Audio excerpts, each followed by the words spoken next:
Hi, I am Dr. Denny Gupta and I am going to tell you about a disease that is the number one killer of both men and women today in India, that is the lung cancer.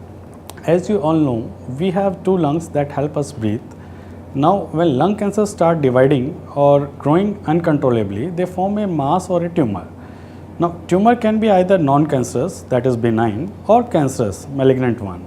Sometimes these malignant tumors can grow uncontrollably and spread to other parts of the body beyond their original locations. Such tumors are called metastatic tumors. There are two main types of lung cancer, broadly divided. They are divided into two main types, that is non-small cell lung cancer and small cell lung cancer. Non-small cell lung cancer is more common, that constitutes around 85 to 90% of lung cancers, and it grows slowly, doesn't spread to other organs rapidly. The remaining 10 to 15% of lung cancers are usually small cell lung cancers. Unlike previous one, non-small cell lung cancer, these type of cancers grow quite fast, causes symptoms to appear earlier and spreads very rapidly to other organs. Now we come to the various risk factors which are associated with lung cancers. Tobacco is the most common risk factor in India, constituting around 90% cases of the lung cancer. Cigarette smoking or exposure to secondhand smoke is the biggest risk factor responsible for most cases of lung cancer. Chewing tobacco is also a big risk factor. Other less common risk factors are exposure to pollution, radioactive materials, asbestos, radon and other chemicals. Among the risk factors, we can see sometimes there's family history of lung cancer and history of respiratory disease such as chronic obstructive pulmonary disease, emphysema, chronic bronchitis or pneumonia. Now let us discuss about symptomatology of the lung cancers. The various symptoms in lung cancers are increasing or chronic cough, blood in the sputum, that is hemoptysis, hoarseness of voice, shortness of breath or wheezing. There might be pain in the chest, shoulder, back or arm, unexplained weight loss and loss of appetite. In some cases we can see swelling of the face and neck, repeated lung infection, fever and generalized weakness. So these are the common symptoms of lung cancers. Now when there is a suspicion of lung cancer in any patient, there are some battery of tests which doctor advise. First simple test is the chest X-ray which can find a tumor in the lung. Other test is sputum cytology through which doctor can see the abnormal cells in the sputum through the microscope. And then there comes a CT scan in which we can see the tumors which are so small that cannot be seen on chest X-ray. Then there comes the tissue diagnosis. We need the tissue diagnosis by various forms of biopsies.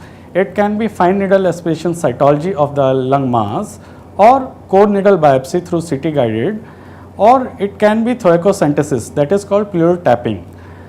Then after making a diagnosis of lung cancer, we need to evaluate the patient for staging workup, which includes bone scan to see the bone metastasis, CT scan of the abdomen to see the liver metastasis or other organs, and then comes the MRI brain to rule out the brain metastasis.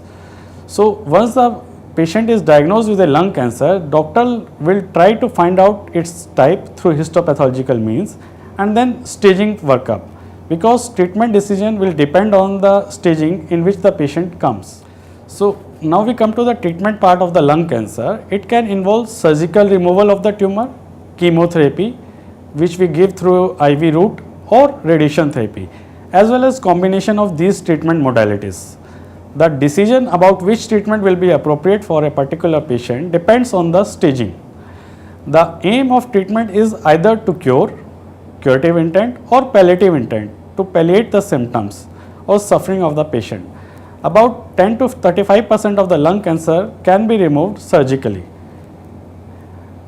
Another modality is the radiation therapy. It uses high energy X-rays or other type of radiation to kill dividing cancer cells and thereby shrink the tumor or limit its growth. It can be either curative form, palliative form, or an adjuvant therapy in combination with surgery or chemotherapy. It is effective in achieving long-term remission and palliation of cancer in 10 to 15% of patients. The third modality in the lung cancer patients, we give chemotherapy. It involves the administration of drugs that stop the growth of cancer cell by killing them or preventing them from dividing. Chemotherapies may be given alone or as adjuvant to the surgical therapy or a combination with radiotherapy. Nowadays, there is emerging therapy that is called targeted therapy. In this, drugs that more specifically target cancer cells are given, resulting in less damage to normal cells than general chemotherapeutic agents. So now, ladies and gentlemen, prevention of lung cancer is the best way to fight it. The biggest and most important preventive measure is to quit smoking. I seek your cooperation in spreading this message and saving hundreds of lives that fall prey to this dreaded disease. Thank you.